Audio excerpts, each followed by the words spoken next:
Convido você a abrir a palavra em 1 João, capítulo 3, versículo 1.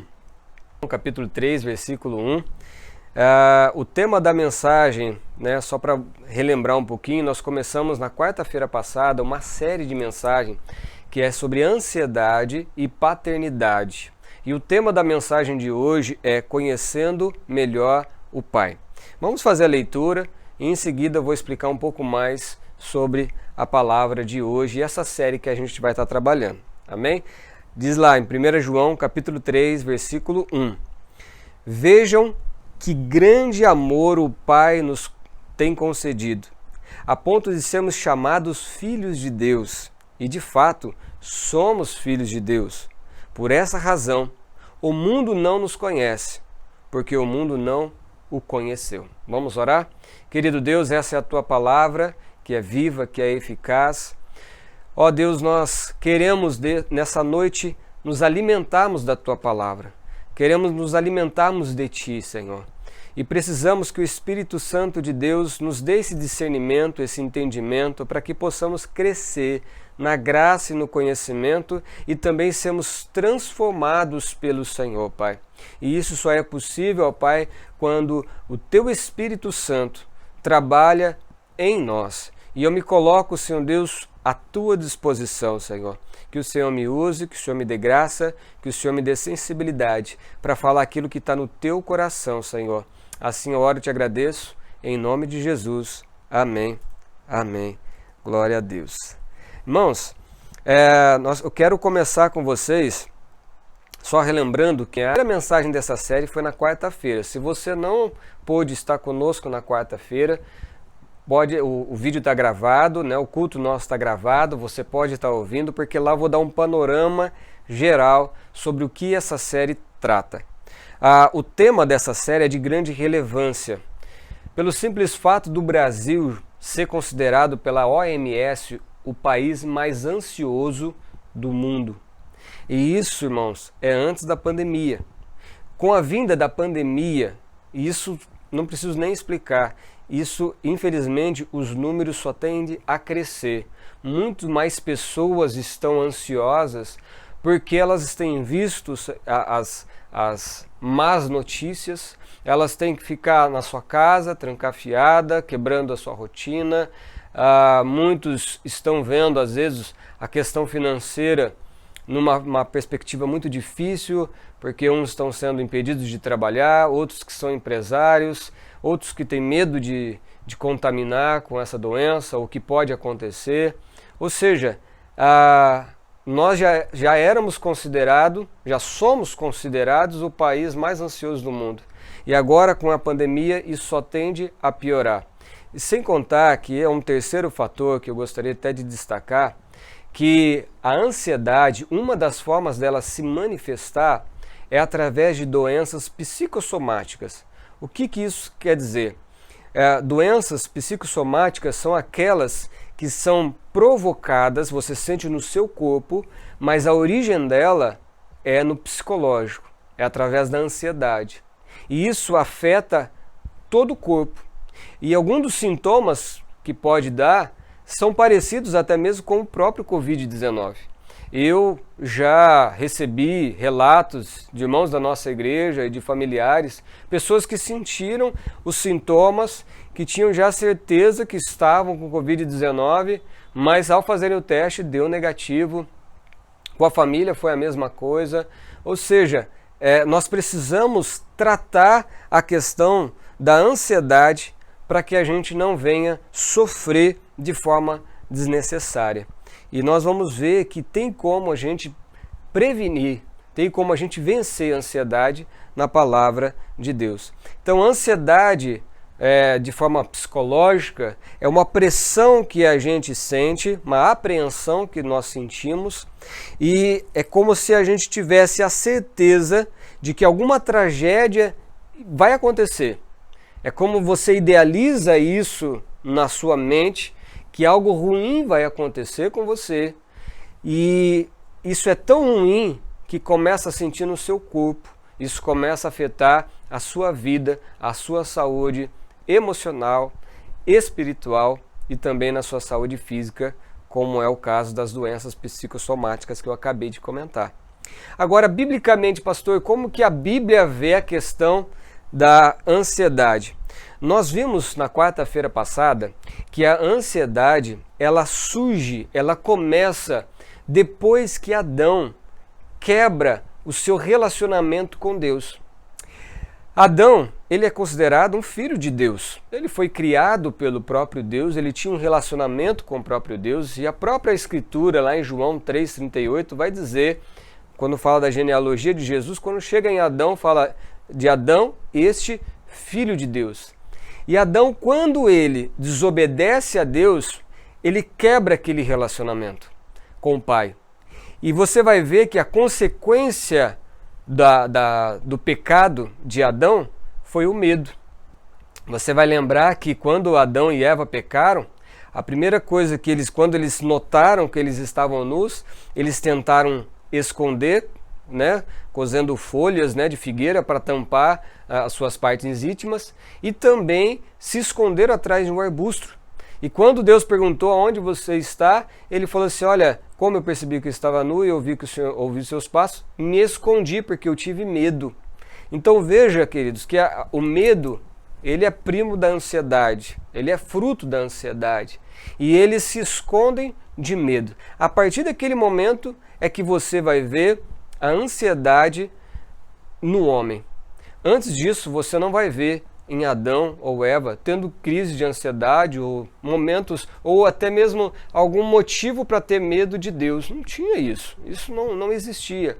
E você vai ver no padrão humano dos personagens bíblicos aqui, que infelizmente isso seguiu. Todas as vezes que o homem olhava para determinada circunstância com o seu olhar humano, carnal, limitado, o homem se sentia ameaçado, o homem ficava com medo, o homem tinha ansiedade.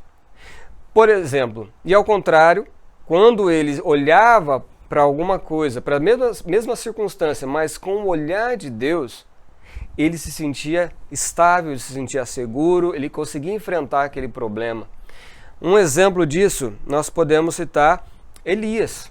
Elias foi um profeta grandemente usado por Deus. Teve uma parte, uma situação em que ele enfrenta 450 profetas de Baal. Ele fala para Acabe, porque o rei Acabe seguia esses profetas, a esse falso Deus, e ele faz um desafio, olha, eu faço um desafio, eu vou sozinho lá e você pega todos os profetas de Baal, coloca lá, a gente vai colocar um holocausto, e eles clamem ao Deus deles, já que eles existem, para que, se eles existem mesmo, que ele venha consumir esse holocausto com o fogo caindo do céu. E aquelas centenas de homens passam o dia todo clamando ao Deus deles, ao Deus de Baal, e nada acontece. Elias fica o dia inteiro ali, até zombando deles, falando, cadê o Deus de vocês? Que não, eu acho que ele está ocupado, ele não tem poder para fazer isso. Ele fica zombando de uma cena que era tensa. Mas ele permaneceu ali, porque ele tinha certeza de que Deus estava com ele. Até o momento que eles não conseguiram, aí Elias faz a oração, o fogo do céu cai, consome todo o holocausto, e ele dá uma palavra para matar todos aqueles profetas. Ou seja, você vê um homem seguro, porque ele estava olhando pelos olhos de Deus. Mas logo em seguida, o que acontece? Elias, ele recebe uma ameaça vindo da rainha Jezabel, falando que iria matá-lo, falando que ele iria ser decapitado, assim como ele fez com os profetas de Baal. E naquele momento, Elias se esquece da proteção de Deus e do cuidado de Deus e do poder de Deus. Elias agora ele ouve aquelas ameaças com os seus ouvidos humanos, ele vê aquela situação com a sua limitação, e ele naquele momento, ele se desespera, ele foge para o deserto, e ele se esconde numa caverna, e ele pede para Deus a morte. Ou seja, o mesmo homem que outrora estava vendo com os olhos de Deus, ele estava bem. Mas quando ele começa a olhar uma circunstância com seus olhos humanos, ele fica mal. Um outro exemplo, Pedro. Lembra de Pedro quando ele anda sobre as águas, quando Jesus vem ao encontro deles, e aí ele fala assim, Jesus ele fala, sou eu. E Pedro fala assim, se é tu mesmo, Senhor, permita que eu vá até o Senhor andando sobre as águas. E o Senhor Jesus ele fala assim, então pode vir.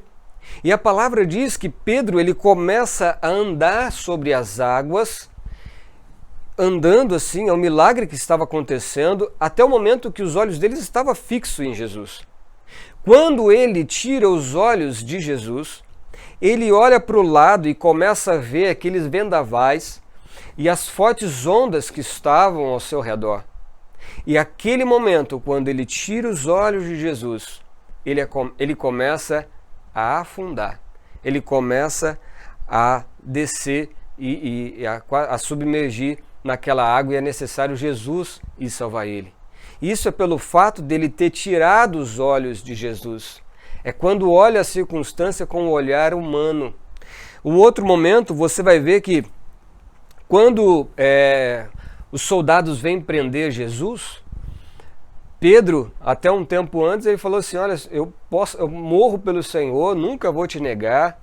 E Jesus já tinha falado, olha, antes que o galo cante, tu me negarás 3 vezes. E aí, quando os soldados prendem a Jesus, a gente vai ver que Pedro, quando estava longe de Jesus, porque Jesus agora estava preso, Pedro nega a Cristo. O pessoal fala assim, olha, você andou com ele, eu reconheço o seu jeito de falar, e por 3 vezes Pedro nega, Pedro tem medo, Pedro se esconde, sabe? Pedro rejeita o próprio Cristo. E quando, depois de que tudo isso acontece, né, depois que Cristo é crucificado, ressuscitado, apresenta a eles, e eles estão ali aguardando, né, junto com os discípulos, a palavra de Deus diz que quando ele foi cheio do Espírito Santo no Pentecostes, Pedro agora é um novo homem. Agora ele está cheio do próprio Deus dentro de si. E aí ele prega, ele vai lá e acusa os judeus que estavam lá, ele fala de forma veemente, ou seja, ele não tem mais medo. Quando ele é preso e é levado ao Sinédrio, Pedro e João ele vão falar o seguinte, olha, quer me matar, me mate, importa-me a obedecer a Deus ao invés dos homens. Ou seja, você vê que é a mesma pessoa. As circunstâncias eram parecidas. Numa hora, Pedro estava com medo, né? Quando ele estava longe de Jesus, Pedro estava com medo. Mas quando ele estava com Deus, cheio da presença de Deus, Pedro ele vê as circunstâncias contrárias, mas ele não sofre de ansiedade, ele não tem medo, ele não fica preocupado, porque ele sabe o Deus que tem cuidado dele. Amém? Por isso que eu quero falar, lembrar que quanto menos eu conheço o Pai Celestial, mais eu sofro de ansiedade. Pois se eu conheço pouco a Deus, eu vou ter dificuldade para saber até onde o Senhor ele vai me ajudar.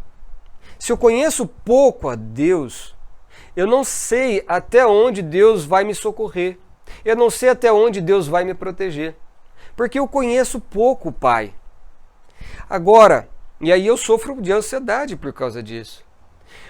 Porém, ao contrário, quanto mais eu conheço a Deus, quanto mais eu ando com Deus, quanto mais próximo eu estou do Pai e eu vejo como o que o Pai faz, quem o Pai é, como Ele age, eu tenho muito mais confiança, eu tenho paz no meu coração, eu tenho alegria, eu me sinto estável, porque eu sei que independente das circunstâncias, o Senhor vai me guardar.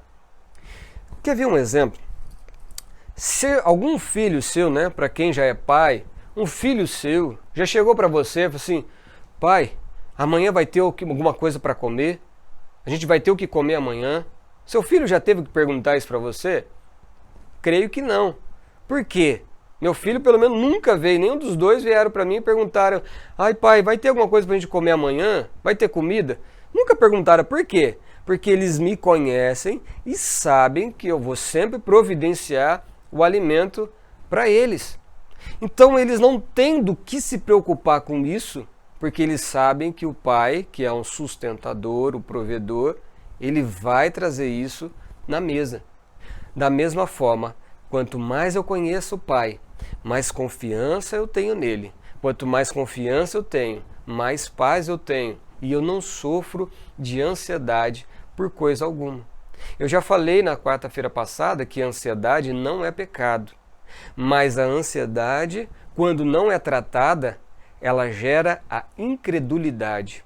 O que é incredulidade? É quando eu duvido que Deus vai fazer alguma coisa por mim. É quando numa circunstância, eu não acredito que Deus vai reverter essa circunstância, eu não acredito que Deus vai cuidar de mim, eu não acredito que Deus esteja comigo. Às vezes você não fala dessa forma, mas toda vez que eu estou preocupado, é como se estivesse acendendo um alerta que eu não estou confiando no cuidado de Deus. Por isso, meus irmãos, que a palavra aqui vai dizer, que nós lemos, vejam que grande amor o Pai nos tem concedido, a ponto de sermos chamados filhos de Deus, o que de fato somos. Mas eu queria abrir um parênteses aqui. Pastor, todos são filhos de Deus? Não, né? Quem já é da igreja há mais tempo, sempre que eu vou falar desse tema, eu faço essa pergunta e sempre tem um ou outro que cai. Todos são filhos de Deus? Não. Todos são criaturas, foram criados por Deus. Mas quem que é filho de Deus? Somente aqueles que reconhecem Jesus como seu Senhor e Salvador.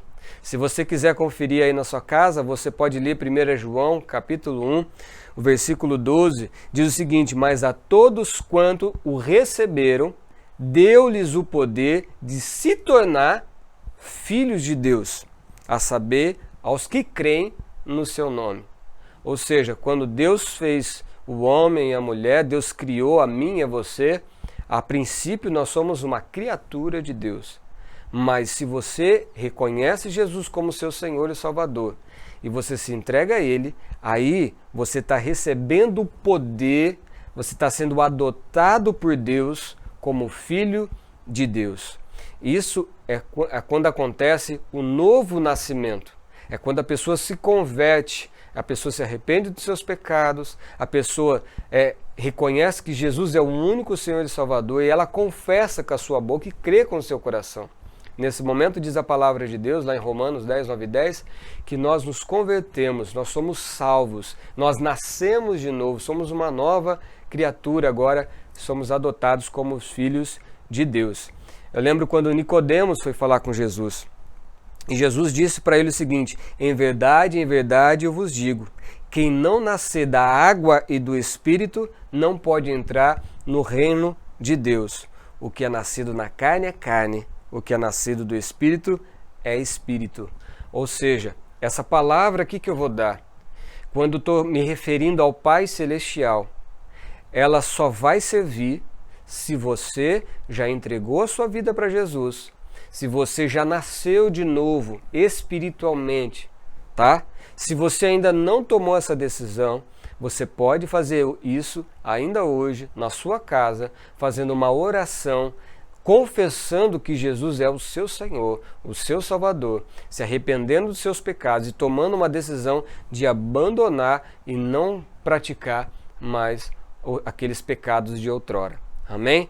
Se você fizer isso, você é um filho de Deus e tudo aquilo que eu vou falar agora a respeito do Pai vai servir para mim e vai servir também para você. Amém? Aqui, qual que é a dificuldade que nós temos de reconhecer a paternidade de Deus? A grande dificuldade, eu também tinha falado na quarta-feira passada, mas eu tenho que frisar, é que quando o homem e a mulher, quando eu ou você, nós somos maltratados, quando abusados, violentados com palavras, com atitudes, quando você teve dificuldade com seus pais, abandonou, ou não deu atenção, não deu carinho, não deu a provisão, isso vai se tornar uma visão distorcida, Porque nós temos a tendência de olhar para Deus, mas a referência é o nosso pai terrestre. Então isso é natural nosso, mas isso é errado. Muitas das vezes, a gente quer projetar o que o nosso pai fez ou o que o nosso pai terreno deixou de fazer. A gente pensa que o nosso pai celestial, ele vai errar ou vai deixar a gente na mão, assim como o nosso pai terreno fez.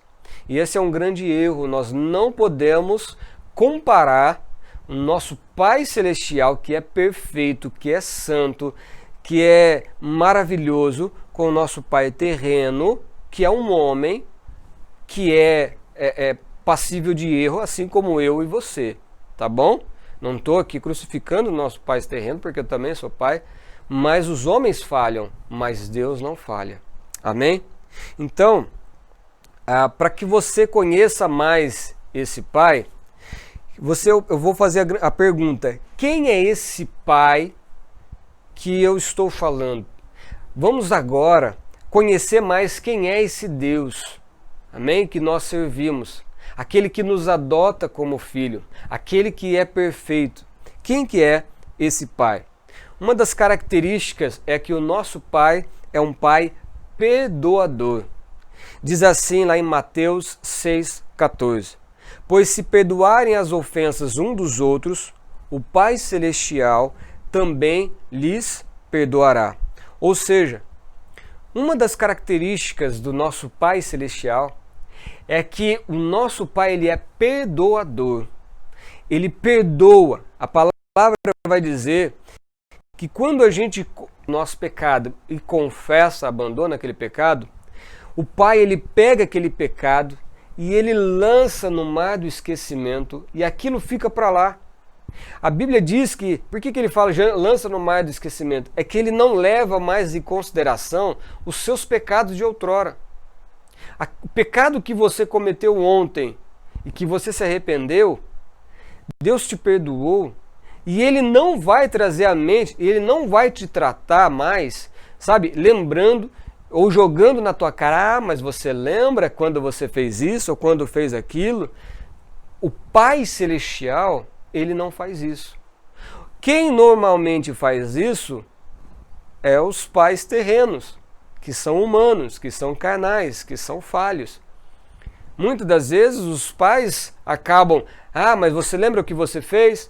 Você lembra o que você me causou? Eu não esqueci não o que você fez, viu? Isso traz um peso da culpa.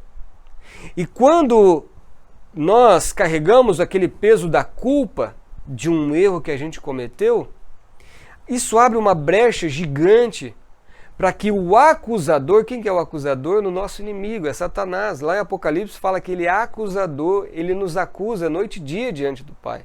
Ele sim é acusador. Então é ele quem chega e vai acusar. Quando você às vezes vai orar, quando você vai fazer alguma coisa, vem aquele pensamento daquele pecado que você cometeu já há tanto tempo. Quem que está fazendo isso? Quem que está trazendo à tona? Deus? Não, porque o Pai te perdoou, é Satanás. Então nós precisamos reconhecer que o nosso Pai, ele é perdoador, ele é um Deus de graça, ele não considera os nossos erros passados, ele nos perdoa, é como se ele estivesse fazendo algo novo.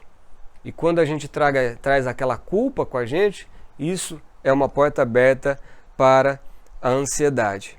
A palavra vai dizer o seguinte, Romanos 5:1: tendo sido, pois, justificados pela fé, temos paz com Deus, por nosso Senhor Jesus Cristo. Tendo sido, pois, justificados por Deus. Sabe o que significa ser justificado? Significa que nós fomos aceitos por Deus. Significa que nenhuma condenação há para quem está em Cristo Jesus. Foi porque o Pai nos perdoou, o Pai nos aceitou. E quando nós temos isso, somos reconciliados com Deus, somos justificados por Deus, nós temos paz. Amém? Esse é o Pai nosso Pai Celestial. Uma outra característica do nosso Pai Celestial é o Pai que comunica com o Filho o que Ele quer. Veja lá comigo em Mateus 11, 25 e 26. Ele vai dizer o seguinte: naquela ocasião Jesus disse: eu te louvo, Pai, Senhor dos céus e da terra, porque escondeste estas coisas dos sábios e cultos e as revelastes aos pequeninos. Sim, Pai, pois assim que foi do teu agrado. Um exemplo: quando eu vou numa festa e eu vou levar os meus filhos, no carro eu já vou passando um monte de instrução para eles. Ou quando a gente vai na casa de alguém, a gente vai falar assim: olha, a gente vai chegar lá, você vai primeiro vai comer, para depois ir brincar, você vai ter que obedecer ao fulano de tal, eu não quero você gritando, não quero você fazendo isso, você tem que se comportar, não pode gritar. Então eu passo um monte de instrução para ele e aí eu faço uma pergunta: você entendeu? Você entendeu o que o pai falou? O que eu estou falando para ele? Eu estou comunicando ao meu filho aquilo que eu quero que ele faça. Da mesma forma, o nosso Pai Celestial, ele também se comunica conosco através do quê? Da palavra. Ele deixa claro e evidente o que ele quer. Ele mostra as regras, ele mostra a conduta, ele mostra o que tem que ser feito e o que não. O nosso Pai Celestial, ele é maravilhoso e cuida de cada um de nós. Agora, com quem que o Pai não se comunica? Com que Deus não se comunica? Deus não se comunica com aqueles que se acham sábios, aqueles que são donos de si, aqueles que acham que sabem de todas as coisas. Esse o Pai rejeita, diz a palavra de Deus. O Pai, ele não se comunica porque a pessoa está tão cheia de si, ela acha que já sabe de tudo, já sabe o que é melhor para ela, que ela não busca, que ela não está aberta. Ela é egoísta, ela é egocêntrica, ela é soberba. E o Senhor, ele se resiste ao soberbo. Agora, com essas pessoas, o que Deus permite que aconteça? Deus permite com que essas pessoas que são arrogantes porque acham que sabem de tudo, Deus permite que algo venha acontecer com eles, ao ponto deles falarem assim: eu não sei mais o que fazer. Às vezes Deus vai conduzir aquela pessoa para uma circunstância tão difícil, que ela não sabe mais o que fazer. Ela como se ela chegasse ali ou no fundo do poço, uma sinuca de bico, e ela fala: olha, eu já procurei em tudo aquilo que eu achava e eu não consegui resolver essa questão. É nesse momento que a pessoa ela se humilha, ela se abaixa diante de Deus e ela fala: eu preciso da tua ajuda. Agora, aqueles que são humildes, aqueles que já estão inclinados para ouvir e aprender com Deus, esse Deus ele comunica e Deus ele vai falar tudo como você tem que viver. Em casa, o pai e a mãe, eles precisam dar a direção para os filhos. É os pais que têm que dar essa direção. Os pais não podem terceirizar isso para a escola. É você pai, é você mãe que tem que chegar para os seus filhos e falar: isso você pode fazer, isso não pode fazer. Isso eu vou te dar, isso não, você não vai ganhar. Se você, pai, não coloca limite no seu filho, se você não fala para ele o que você quer, se você não fala o que é certo, o que é errado, o seu filho vai ter que aprender na prática. Seu filho vai ter que aprender, às vezes, apanhando. E sendo que ele pode, muitas das vezes, evitar um certo sofrimento maior se você instruir o seu filho no caminho que ele deve andar. Amém? O nosso Pai Celestial é aquele que comunica conosco o que Ele quer. Ele se comunica através da palavra, ele se comunica através do Espírito Santo e ele se comunica através da dor. Da dor, pastor? Sim, Mas eu não vou entrar nesse mérito hoje, porque esse é um dos temas que a gente vai tratar futuramente. O Pai trabalha conosco através da dor. Isso é para o nosso bem, não é para o nosso mal. Amém? Qual outra característica desse nosso Pai maravilhoso? É o Pai que controla o tempo. Acompanha comigo em Atos capítulo 1, versículos 6 e 7. Então os que estavam reunidos lhe perguntaram: Senhor, é nesse tempo que vai restaurar o reino a Israel? E lhes respondeu: Não lhes compete saber os tempos ou as datas que o Pai estabeleceu pela sua própria autoridade. Perceba que o que eles estavam fazendo? Eles estavam perguntando para o Senhor Jesus Cristo quando que o Pai iria acontecer, quando iria restaurar, quando que Israel ia voltar a ser livre, quando que ia acontecer aquelas coisas. Em outras palavras, eles estavam falando assim: quando que o Pai vai resolver o meu problema? Quando que o Pai vai me ajudar com aquela circunstância? Eles estavam preocupados. Eles estavam querendo saber quando que ia fazer, quando que Deus ia fazer. E a resposta de Jesus para eles é que, olha, não lhes compete saber os tempos ou as datas que o Pai estabeleceu para a sua própria autoridade. Ou seja, o Pai, ele tem o controle de todas as coisas. E o Pai, ele sabe de tudo aquilo que você precisa no tempo certo, na hora certa. O nosso Pai Celestial, ele não se atrasa, mas ele também não se adianta. Ele chega na hora certa. O nosso Pai, ele tem o pleno controle. Lembra lá de Lázaro, quando avisaram a Jesus que Lázaro estava morto? E aí Jesus continua numa boa. Ele ainda fica mais 2 dias. E na caminhada ele vai chegar lá, já faz 4 dias que Lázaro tinha morrido.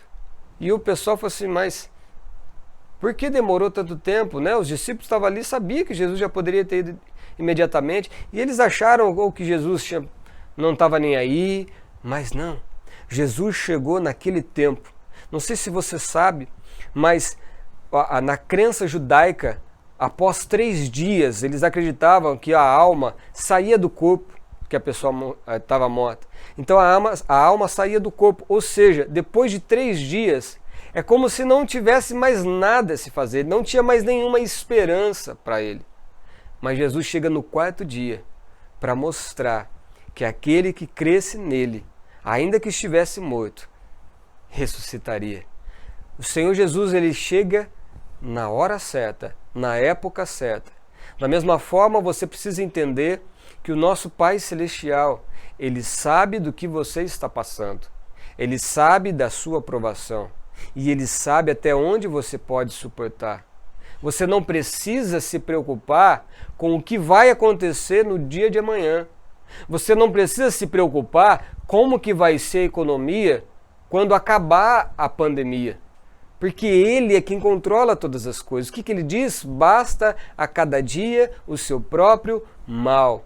Não andeis ansiosos por coisa alguma, diz o Senhor. A palavra vai dizer lá em Eclesiastes, capítulo 8, versículos 6 e 7, o seguinte: porque há um tempo e um modo para todo propósito, porque é grande o mal que pesa sobre o ser humano. Ninguém sabe o que vai acontecer, pois quem poderá lhe dizer o que vai acontecer? Ou seja, o Senhor tem um tempo e um modo certo para cada propósito nessa terra. Descanse no Senhor, porque a sua vida não está jogada ao acaso. Você tem um Pai presente, um Pai que ama, um Pai que é poderoso, um Pai que cuida de você, um Pai que tem um propósito e um plano maravilhoso na sua vida. Por isso que a palavra lá vai dizer lá em Romanos que tudo coopera para o bem daqueles que amam a Deus. Então descansa o seu coração. Não precisa sofrer de ansiedade pelo que vai acontecer, pelo que pode acontecer, porque a sua vida pertence a Deus. Amém? Vamos ver mais uma característica do Pai? Aqui vai dizer que esse Pai é o Pai de misericórdia. E na passagem de 2 Coríntios, capítulo 1, versículo 3, vai dizer o seguinte: bendito seja o Deus e Pai do nosso Senhor Jesus Cristo, Pai das misericórdias e Deus de toda consolação. Glórias a Deus por isso. O nosso Pai é um Pai de misericórdia. Sabe o que significa misericórdia? Misericórdia é uma junção de duas palavras. A parte de misericórdia, ela vem de miserável. E essa córdia, que é do latim, é de coração.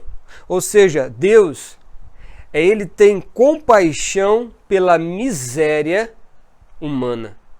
Ou seja, o nosso Deus, o nosso Pai, Ele trata a gente com misericórdia, porque Ele se compadece ao olhar para nós e ver como nós somos miseráveis, como nós somos limitados, como nós somos frágeis.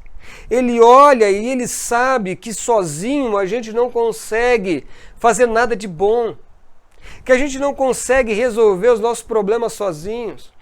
O Pai nos ama tanto, de tal maneira, que sabendo que a gente não poderia fazer nada para ser salvo, o que Ele faz? Ele envia o teu próprio Filho, Jesus Cristo, para que todo aquele que nele crê não pereça, mas tenha a vida eterna. O que isso foi? Foi um ato de misericórdia, um ato de amor e de graça do Pai para conosco. E a palavra vai dizer lá, em Lamentações 3, 22 e 23, que as misericórdias do Senhor são a causa de não sermos consumidos, porque as suas misericórdias não têm fim, renovam-se a cada manhã. Grande é a tua fidelidade. A misericórdia do Senhor é a razão de nós não sermos consumidos. E a misericórdia do Senhor, ela se renova todas as manhãs. É como se a cada dia o Pai enchesse os pulmões assim dele, né, de ar, e fala assim: eu tenho o dia todo para cuidar dos meus filhos. Eu amo eles. Ela vai se renovando, não vai se desgastando. O nosso Pai é um Pai de misericórdia, que sabe da nossa limitação e por isso nos preserva, por isso nos consola. Por isso que vai dizer lá, o Pai, Deus de toda consolação. Glórias ao Senhor. Uma outra característica do nosso Pai, vai dizer aqui em João 14,16, que o nosso Pai, Ele não nos deixa só. Ele diz o seguinte: e eu pedirei ao Pai, Jesus disse, e eu pedirei ao Pai, e Ele lhes dará outro conselheiro, para estar com vocês para sempre. Olha que maravilha! O Senhor Jesus Cristo, Ele diz que Ele pediu ao Pai para que enviasse outro, e esse outro é o conselheiro, para estar ao nosso lado para sempre. Quando ele fala que esse outro, esse conselheiro, a palavra lá no grego é paracleto. Sabe o que significa? Aquele que se coloca ao lado.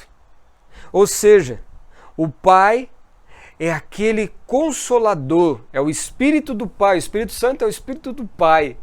É o consolador que está sempre ao nosso lado, que independente do que você está passando, Ele está ao seu lado. Se você está em isolamento, estamos em lockdown, você fala: estou me sentindo só. Saiba de uma coisa, o Espírito Santo está aí ao seu lado. Você não precisa senti-lo para saber, você precisa crer. Mas eu tenho absoluta certeza que se você entregou a sua vida a Deus, que se você crê no Senhor, o Espírito do Senhor está aí ao seu lado. O Deus Pai nos dá esse Espírito para que a gente não fique sozinho.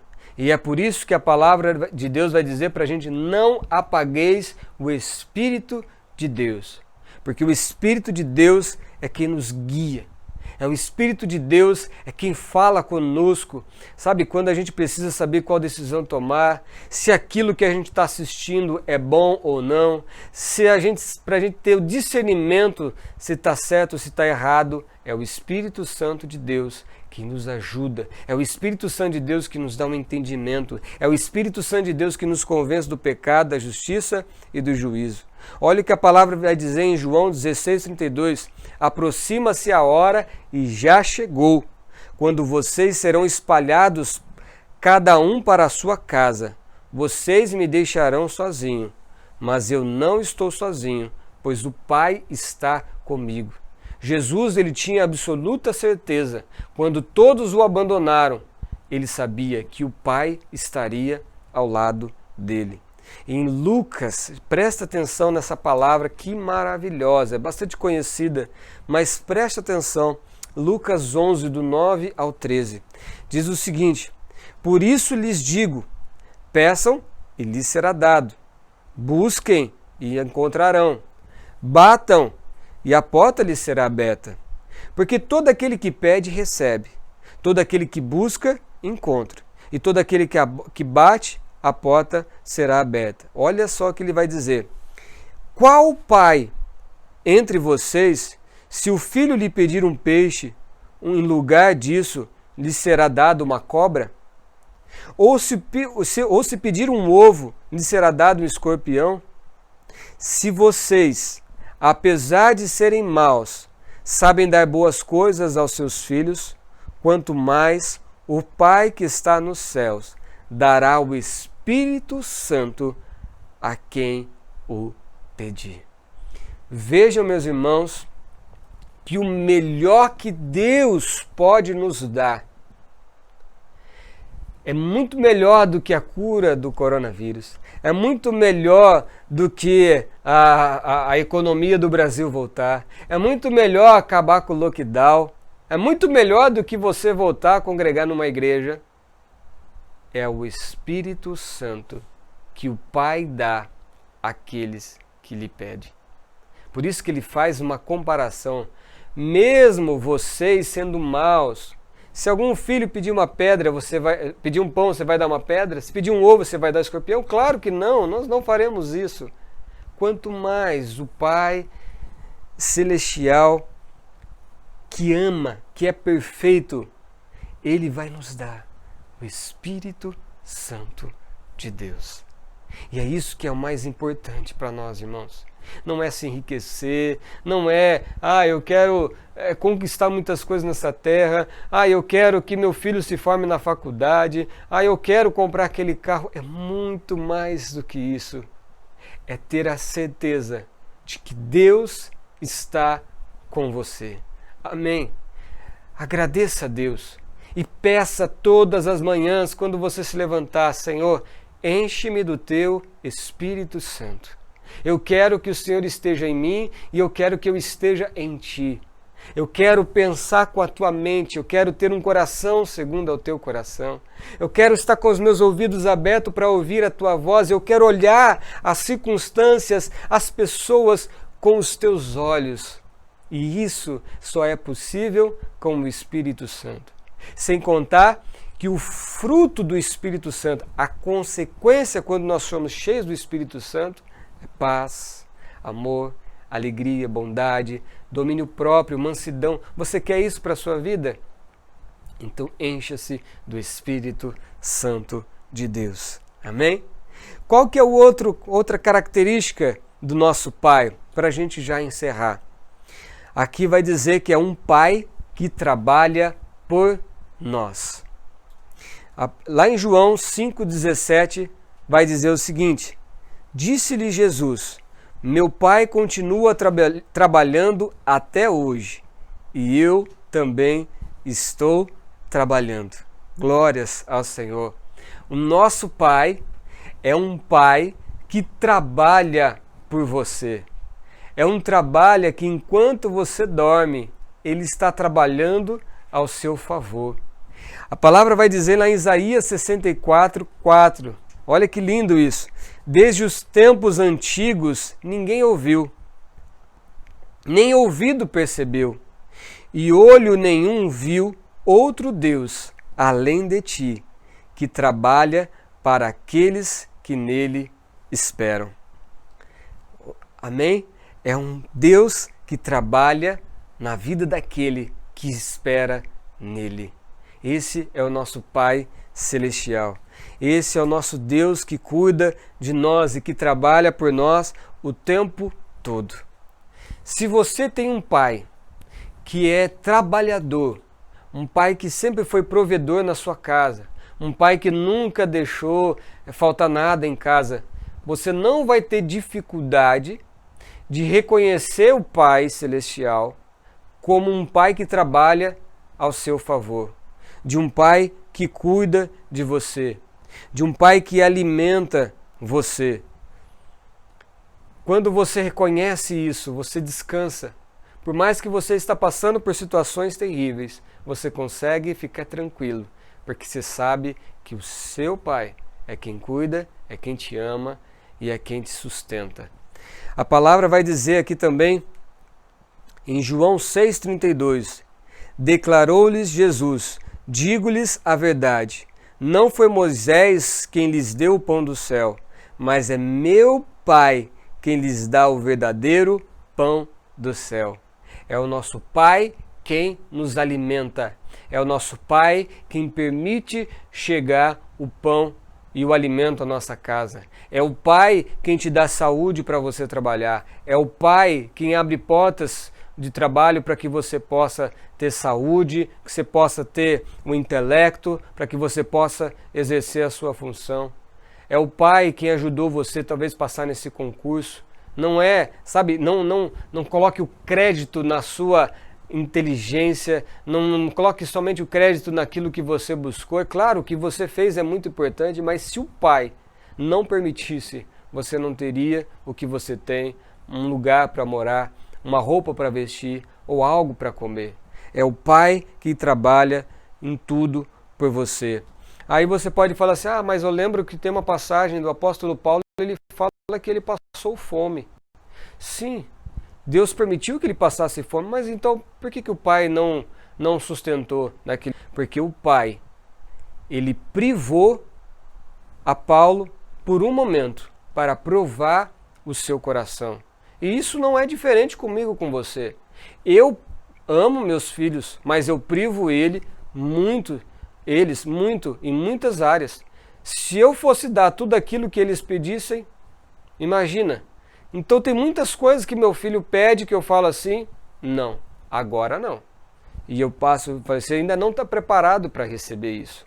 E tenta entender isso. O nosso pai nos priva por amor. Se tivesse uma criança, eu dei esse exemplo uma vez, imagina que você está vendo uma criança subindo na mesa, ou subindo num banquinho, por exemplo, e ali ele pode virar e cair. O que você faz? Você vai e tira aquele banquinho para que aquela criança não venha cair e se machucar. A priori, a criança vai olhar para você e falar assim, vai chorar, vai achar que você é uma pessoa ruim, que você quer prejudicar, mas você está privando ela para que ela não venha a se prejudicar. Da mesma forma, o nosso Pai nos priva em determinado momento, em determinadas coisas, para nos proteger. Lembre-se sempre disso. O Pai sabe o que a gente pode, o que a gente não pode, o que faz bem, o que não faz bem, qual é a hora e qual que não é. Às vezes Deus ele priva você de passar um momento da sua vida no conforto, de forma luxuosa, para te proteger, porque Ele sabe que talvez você pode se perder. Creia no Senhor, não murmure, não reclame, sabe? Não fique questionando, mas descanse no Senhor. E agora sim, o último característica que eu gostaria de falar é o Pai que nós temos, é um Pai que nos protege. Lá em João 10, 25 ao 29 vai dizer o seguinte, Jesus respondeu, eu já lhes disse, mas vocês não creem. As obras que eu realizo em nome de meu Pai falam por mim. Mas vocês não creem, porque não são minhas ovelhas. As minhas ovelhas ouvem a minha voz, e eu as conheço, e elas me seguem. Eu lhes dou a vida eterna, e elas jamais perecerão. Ninguém as poderá arrancar da minha mão. Meu Pai, que as deu para mim, é maior do que todos. Ninguém as pode arrancar da mão do meu Pai. Oh, glória a Deus! O nosso Pai, é Ele quem nos protege. Sabe quem te protege de todo mal, do coronavírus, ou de um bandido, alguma coisa? É o Pai. É o Pai quem nos guarda, é o Pai quem nos livra. E se o Pai permitiu que alguma coisa chegasse na sua vida, que você fosse assaltado, você sofresse um acidente, é porque Ele sabe, Ele conduz todas as coisas. Mas você tem que ter essa certeza na sua vida. É o Pai quem te guarda, é o Pai quem te livra, é o Pai quem te protege. Ninguém, escuta o que eu estou dizendo, ninguém pode tocar na sua vida se o Pai não permitir. Nada, nenhum mal. Ah, mas fizeram um trabalho, fizeram macumba, fizeram isso, fizeram simpatia, fizeram... Meu irmão, a palavra de Deus diz que maldição sem causa não se cumpre. Pode fazer qualquer tipo de bruxaria, pode fazer qualquer tipo de sacrifício para prejudicar. Se você é um filho de Deus, saiba que o Pai é quem te protege, é quem te guarda. Você lembra daquela passagem de Jó, por exemplo? De quando o que aconteceu quando o Satanás tocou em Jó? Ele só tocou porque o Pai permitiu. E o Pai falou assim, você pode tocar na família, você pode tocar nos bens, mas na vida dele não pode tocar. E o Satanás ele foi somente até onde o Pai permitiu. Eu lembro daquela passagem também de Eliseu e seu servo, quando eles estavam na caverna, e vem ali um exército inimigo e os cercam para os prenderem e matarem. Mas Eliseu, que tinha absoluta certeza que estava com o Pai, ele olha para o seu servo que estava desesperado e fala assim, Pai, abre a visão dele. E naquele momento a visão espiritual daquele servo de Eliseu é aberta. Aquele momento ele começa a olhar com os olhos de Deus. E estava lá o exército inimigo, mas entre eles e o exército inimigo estava um grande exército de anjos do Senhor, os guardando e os protegendo e livrando de todo mal. Esse é o nosso Pai, que nos guarda e nos livra em nome de Jesus. Amém? Eu quero orar com você nesse momento e eu quero te convidar a não esquecer, a não tirar os olhos do Pai. Busque intensamente a cada dia conhecer mais a esse Pai. Isso vai fazer grande diferença, tenha a certeza. Sabe, ouça e reouça essa mensagem para que você possa, sabe, leia, acompanha, grifa na sua Bíblia, sabe, tudo que quando você lê a palavra de Deus estiver falando do Pai, vai grifando e vai vendo quem é o Pai, o teu Pai. Não olhe o mundo e a circunstância, não olhe o que está acontecendo, não olhe essas notícias com um olhar humano, limitado, carnal, físico, mas olhe com os olhos de Deus, que é poderoso, um olho de Deus que te protege, que te guarda, em nome de Jesus. Amém?